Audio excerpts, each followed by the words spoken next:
as it were, Q's being questions and A being answered. For those who didn't get that, for those who anyway, okay, what we got? Jackie's in the house. Good to see you, Jackie. Got a question here, and this was asked last week, I think. And I'm trying to find the original. It came in on email, and a little bit unusual in that it was kind of like, I think it was like a lawyer asking for a medical legal opinion. So I don't do medical legal opinions, but I do like to try and be helpful. So I did say I would answer it. So I don't know if you're out there or if you're going to watch this on catch up. So here's my response to your query regarding a patient who had 3 ruptures. I can't find your email. Amy, what have you done with the original email? I can't find it because there was more details in that original email, but they squirrel them away. They take them out of the inbox, and I don't know where you've put it. But anyway, the gist is how common, this is a question, how common is that rate of failure? So 3 ruptures, and is it standard procedure to keep trying? Is there anything that would predispose a patient to rupture? Is this likely to be just extraordinarily bad luck? I can't remember the timescales and stuff like that, but broadly speaking, it's a patient. I suppose it doesn't matter that much because it's a patient who had 3 lots of breast. Well, it does matter because if it's over 50 years, then maybe that's anyway. Probably not going to be over 50 years, is it? Anyway, 3 ruptures is, I would say, unusual, but I wouldn't say it is kind of wildly out of the realms of possibility, especially if there are, as I can't, many, if it's like sort of, 10 years between each operation, then that would not be that unusual. And also, the other thing, I mean, this, I'm just sort of giving general, opinion here. I'm not, this isn't a medical legal opinion, because obviously a medical legal opinion, I have the notes, I know exactly what's going on. You've got to question, why is the patient having the implants changed? Are they having them changed for other reasons? And it was just incidentally found that the implants were ruptured, because that's not unusual, because there's ruptures and there's ruptures. Sometimes it's just a little crease, a little fold, a little break in the shell, and the implants, essentially intact. It's just the shell's broken, so the implant still looks like an implant, but there's just a break in the shell. And sometimes it's kind of completely exploded, and there's no discernible implant at all. The whole thing's completely exploded. So there are different levels of rupture, and what was the reason for exchange? Was it a reason because it was, did they know they were ruptured? Because often, well, not often, but it's not unusual to go to theatre and to discover the implants ruptured when you didn't think it was, and that's absolutely fine, because it doesn't really affect the operation the content of the operation is the same, but you don't really need to know beforehand if the implant's ruptured or not, because if you go to change an implant and you find that the one in there is ruptured, well, that's absolutely fine. We can kind of deal with that. We just wash it out and and remove the ruptured implant. So, was the reason for exchange the fact that there was clinical signs of rupture, or was it that other reasons to have them exchanged and the rupture was incidentally found?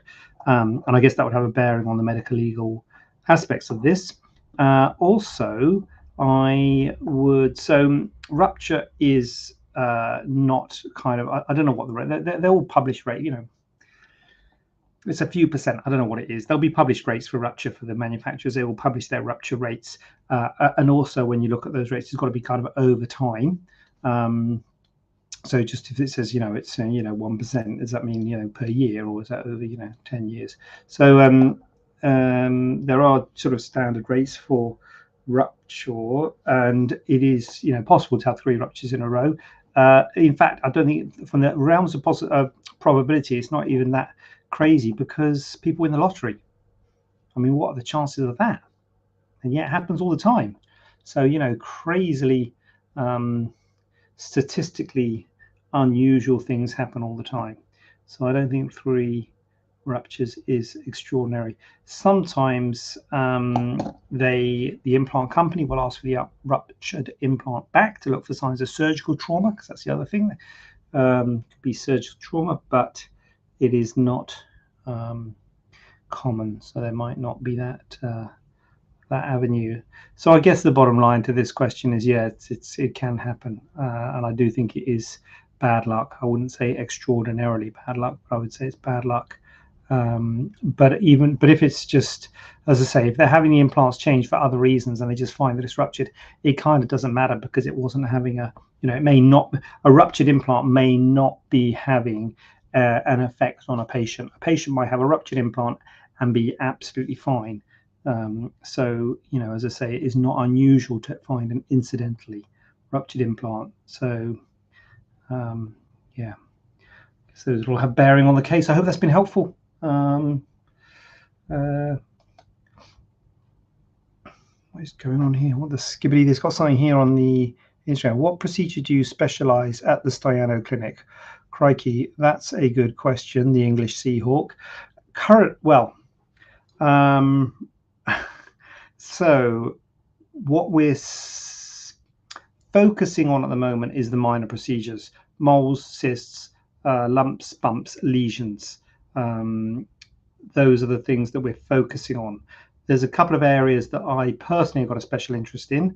My main area of interest is cosmetic breast surgery, which I have kind of moved away from the last year, but I'm starting to do some more, taking on some new patients now. But that's my main specialty, cosmetic breast surgery. That's why I wrote the book. Oh yeah, he's written a book, Never Accept a Lift from Strangers: How to Choose the Best Plastic Surgeon for Your Cosmetic Breast Surgery. So that's my specialty.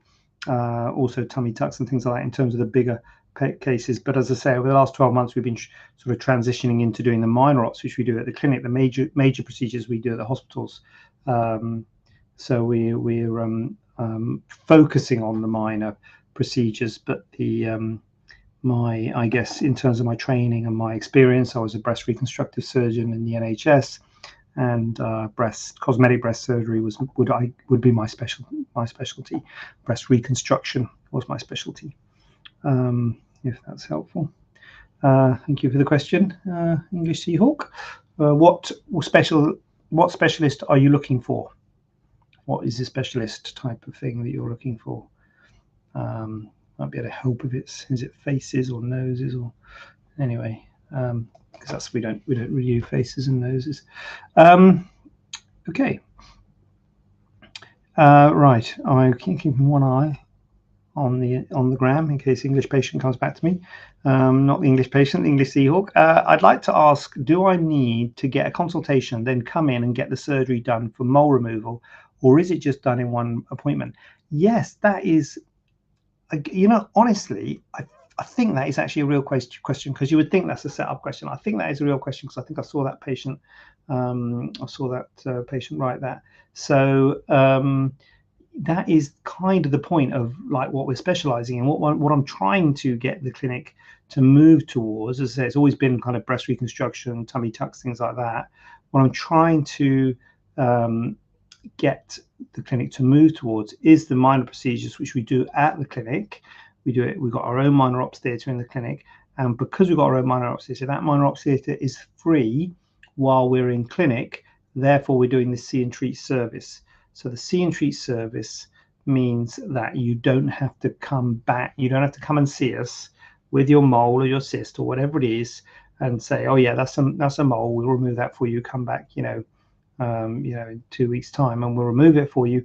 We do it on the day. So we do what's called a see and treat appointment, so you can have it removed on the same day as the consultation. We're trying to also get into a guarantee is not the word, a sort of commitment, if you like, to giving you an appointment within 7 days. These are things I'm trying to kind of promote, appointment within 7 days, a see and treat appointment within 7 days. So I don't know if that's attractive to patients. I mean, clearly if you're worried about skin cancer, or if you're worried about your mole, that's attractive. I don't know if that, well, we'll see, time will tell, I guess, if that is attractive. I think it sounds good, but maybe patients don't think that sounds good. Do you patients, do you think that sounds good, that you could have it done within 7 days? You're like, well, I don't care whether it's 2 weeks or 3 weeks. I don't want it done in 7 days because I'm busy at work, you know. Anyway, that's the plan. I'm planning to bring in this sort of 7-day see and treat service, but the whole point is, yes, you get the surgery done on the same time, the same appointment as your consultation, so you all get it done in one consultation. You don't have to come back for another consultation. So that is our see and treat service. Here we go. What you got? English Seahawk. Acne scarring on my face. Is this something you can help with? No. Well, probably not English Seahawk. That's probably more going to be like a dermatologist, I would suggest.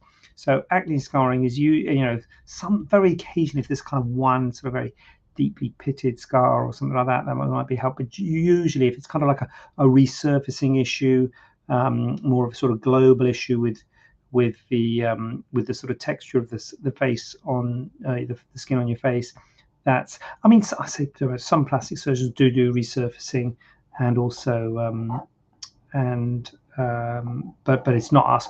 We don't do facial aesthetics. In terms of the aesthetic surgery specialty, although we do faces now with moles and cysts and what have you, it was breast surgery, not facial surgery. So a facial plastic surgeon might have something on that in terms of the resurfacing. You get these peels, the sort of chemical peels and laser and all these things that can help resurface the face to make it less, to make the sort of the scarring, the pitting of the scarring less obvious. So that is not us, I'm afraid. English, if you don't mind, or the English. That would not be us. Sorry, we're more specific of surgical removal or addressing specific lesions, specific scars, rather than a sort of global resurfacing. But thanks for asking. Thanks for being here. You're here, so jolly good of you. How long is the recovery process for a mole removal? So you need to take it easy. I always say this, it kind of depends on the size of the mole. I think most people out there assume all moles are really small, but you can get big moles, and you can get even not a big mole in a sort of area of tight skin, would be more of a thing. So you might have to take it a bit easier depending on how tight the skin is after your mole removal. So you might not want to do anything too heavy and strenuous for the first 5 to 7 days. That's normally how long it takes the skin to heal. So you want to take it a little bit easy for the first week after your mole removal. Then if it's on the face, you'll probably have stitches that need to be removed. On the body, you may well have dissolvable sutures. So you would then come and take those sutures out. And after a couple of weeks, the skin should be it varies, should be relatively well healed. So you'll be going back to work and all that sort of stuff. To be honest, you can go back to work the next day as long as you don't mind having stitches on your face. And what we've actually got at the clinic is skin coloured micropore tape, which we can put over the wound, which helps to blend it in. We can give you some of that, so you can actually go and see customers and things straight away. But after a week, the stitches will come out. I would say a couple of weeks before you get back into your activities and things, especially anything too strenuous. And a few months for the scar to fade. It does take months for the scar to fade, rather than weeks. It does take a while, for sure.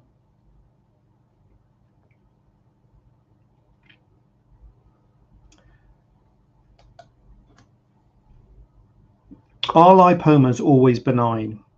Well, strictly speaking, by the word lipoma, that is by definition a benign thing, because it's an oma. So an oma is a benign thing. So, but are kind of fatty lumps under the skin, which is what a lipoma is, are fatty lumps under the skin always benign? Well, no, because you can get a liposarcoma. So it would be called a liposarcoma if it was not benign. It wouldn't be called a lipoma. So as I say, if it's called a lipoma, it's benign. But you can get liposarcoma, so you can get malignant change in these kind of lumps. It's unusual. So if you do have a lump, it's they're usually benign. Certainly the vast majority you would expect it to be benign. things like if it goes hard, if it's craggy, if it's painful, these things might make us think, that's a bit unusual. We send them off for histology anyway, so just to be sure. But when you take them out, you can often see that Eddie Maker just got the #1 gifter badge. What does that mean? Eddie Maker, do you want to join live as a guest?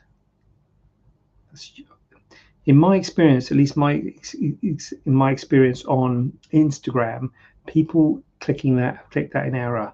But if you do want to come on, then I would like to. I would happily do that. I don't know what happens when I do that, but I'll give it a go. What was I? Oh, Eddie Maker, you got a question. I'll answer your question in a sec. What was I saying? Oh yeah, lipoma's benign. So yeah, the huge vast majority of lipomas are benign, but it is a bit like the 3 ruptures in a row. Rare things happen and rare lesions do occur, and it's a rare situation that you could get malignant transformation. So as I say, we send it off. Even when we've taken it out and it looks obviously benign, we would still send it off. So they're not always benign, but they're usually benign, very, very usually benign. So I wouldn't particularly be worried about it if you've got a fatty lump, as long as you get it checked out. You can get scans on it and things like that to give us an idea. So yeah, usually benign. What you got to make it? Hi, my belly has been 46 inches since after birth. It's been 1.5 years. Ooh. So yeah, that's the problem, Eddie Maker, that the child has stretched your skin, and then when you deliver, the stretching force goes, so you're left with extra skin. And often people have to wear big trousers because they have that apron that overhangs sort of within the waist of the trousers, which obviously will have an effect on the size of the waist. So yes. And the problem with that is that it is good to lose weight. It is good to get toned up and diet and exercise and all those things. But even if you do those things, often that excess skin doesn't recoil back, and you're left with it, which is why the tummy tuck exists, because the tummy tuck will get rid of that extra skin. So I would say, first of all, it's tough. It's been, what did you say, 1 year or 1.5 years? So it's tough because you have a new child and what have you, and congratulations on that. But weight loss and exercise will be good. And once if you have despite weight loss, if you have excess abdominal fullness, then it can be fixed. Diastasis recti, diastasis recti is the muscles, the 2 six-pack muscles can splay apart slightly, again due to pregnancy. And again, you can exercise, you can diet, and weight loss will all help everything and help it bring back together. But if those muscles have been stretched apart and there's a gap between them, then that will always be the case unless you have it surgically corrected, but which would be part of a tummy tuck. So correction of the diastasis, or divarification, 2 words, the same thing, of the recti muscles, is an integral part of a tummy tuck. So that would be done as part of it. It is still hard. What's hard? The diastasis. Diastasis in the middle will be hard because that's kind of like the abdominal contents bulging. It is still hard. Not sure what hard. My belly. Your belly's hard. Okay. Not normally hard. It's usually skin and fat. So sounds a bit odd. Edamika, have you seen your doctor? Maybe you should see your doctor. It might be just you have a very wide diastasis, and you can feel that sort of hardness of the abdominal wall and the abdominal contents. It's possible, but maybe see your doctor if the hard thing. But the reason that your waist is so long is probably because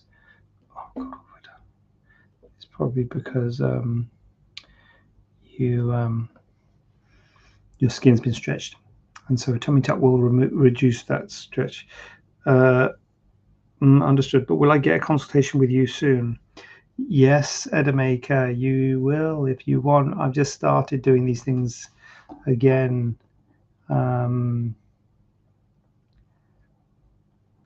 Trying to sort out the waiting times with the other surgeons and things. So I've started to do more these sorts of ops and these sorts of consultations again. So I am for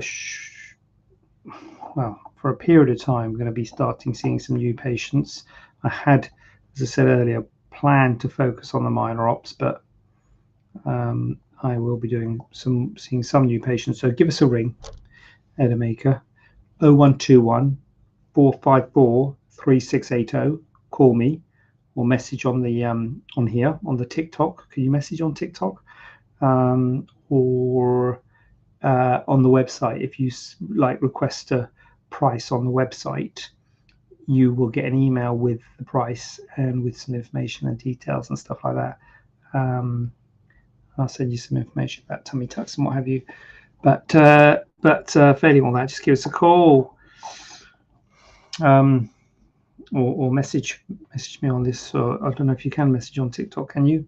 I'm a bit new on TikTok. I've got to be honest, Edamaker. I know you can message on the Facebook and YouTube and all that, and Instagram. But no, thank you. What we got now? Do we offer a mole mapping service? No.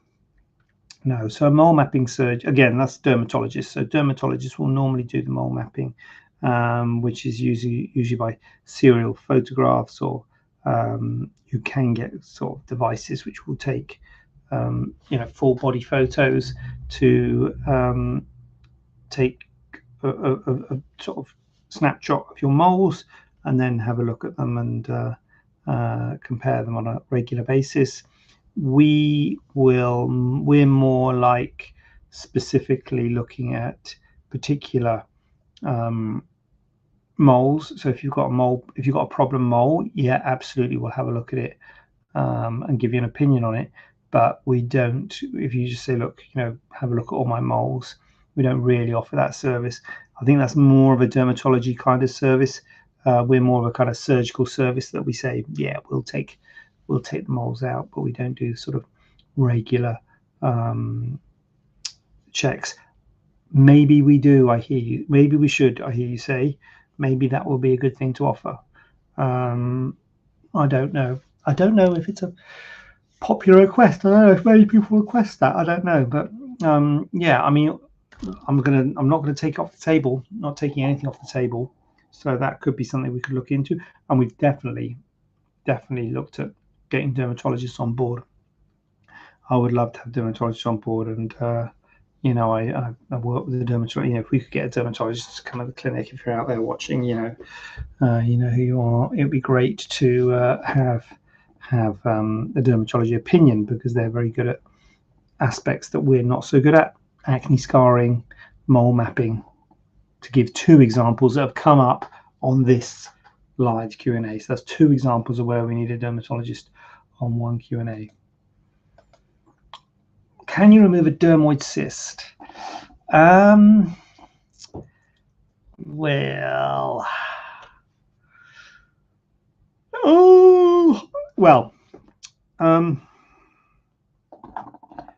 problem with dermoid cysts is that dermoid cysts are often dermoid cysts can be in all parts of the body, so you can get over in all sorts of funny places. So we're talking about one sort of underneath the skin here, obviously. They're a bit of a worry if we are concerned about a dermoid cyst.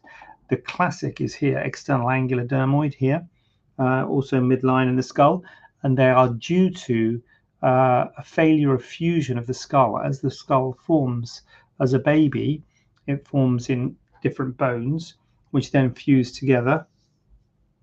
And if there is a failure of the bones to fuse together, you can get a little outpoking and a little cyst forming, and these are classic areas for it, and that's called an external angular dermoid here. So if we are concerned that it is a dermoid cyst, we would request a scan, usually an MRI, to look for any intracranial extension of the cyst. We don't want the cyst to still have a communication. So sometimes there remains a little defect in the bone and a communication into the cranium, so that if you just sort of cut the cyst, then your CSF, cerebrospinal fluid, will leak, and that is not something you want in the minor ops room. It's something. So that is something that will be done in combination with a neurosurgeon, and you want to be forewarned about that. So you'd want to scan. So we're always a little bit anxious about what's here and here, especially if they've been there since birth. I'm very sorry, I was holding back the yawn, but couldn't hold it back. So yeah, it's all go, isn't it? So yeah, external angular dermoid is, so the can you question is a would you. So we probably, if it had an injury, so we get a scan. If there's no intracranial connection, happy days, fine. Cyst, we can remove cysts, no problem. The only thing is, if we worry about an intracranial connection, or if there is evidence of an intracranial connection, we wouldn't do it. It would need a joint procedure with the neurosurgeons. And probably back in the NHS, I would hope, would they do that? Maybe they wouldn't do it, but crikey, if you got that privately, God help you. Maybe a neurosurgeon on their own would do it. I'm not even sure if the neurosurgeon would want a plastic surgeon. Maybe the plastic surgeon wants a neurosurgeon. Maybe the neurosurgeon wouldn't want a plastic surgeon. They just say, I'll do it myself. But yeah, we wouldn't do it. It's too much for us in our minor ops room. If there was an intracranial connection, no intracranial connection, fine, no problem. Do that before breakfast. So that's it.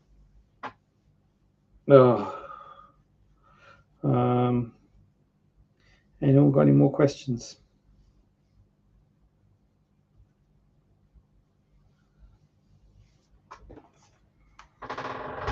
Anyone? No? Right. Well, in that case, what I'm going to do is watch an episode of Lost or something. What is going on with that Lost program? Is it a TV show or what? What's the story behind the Lost? Don't tell me. Don't ruin it.